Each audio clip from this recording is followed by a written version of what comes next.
সূরা ফাতিহার প্রথম লাইনটা খেয়াল করেন, আলহামদুলিল্লাহি রাব্বিল, মাশাআল্লাহ, আরেকটু জোরে, আলহামদুলিল্লাহি রাব্বিল, একটা বাক্য। এরপরের বাক্যটা একটু খেয়াল করেন, আর রহমানির রহিম।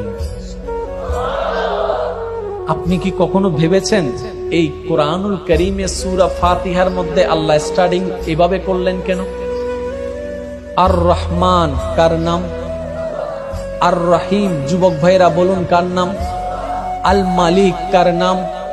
আল কাদের কার নাম? আল আজিজ কার নাম? আল রউফ কার নাম? এতগুলা নাম থাকতে আল্লাহ কাদের তো ব্যবহার করলেন না, মালিক তো ব্যবহার করলেন না, কুদ্দুস তো ব্যবহার করলেন না, রহমান এবং রহিম কেন ব্যবহার করলেন? রব্বে করিম কোরআনের শুরুতে ফাতিহার ভূমিকায় আল্লাহ পাক সমস্ত বান্দাদের মাইন্ডে একটা কথা বসাই দিতে চেয়েছেন, সেটা হচ্ছে, ও আমার বান্দারা, তোমাদের জীবনটা হবে গুনার উপরে, তোমাদের ডানে গুনাহ, বামে গুনাহ, সামনে গুনাহ, পিছনে গুনাহ। এমন একটি সময় আসবে তোমরা গুনার সাগরে ডুবতে থাকবা, কিন্তু তোমরা নিরাশ হয়ো না।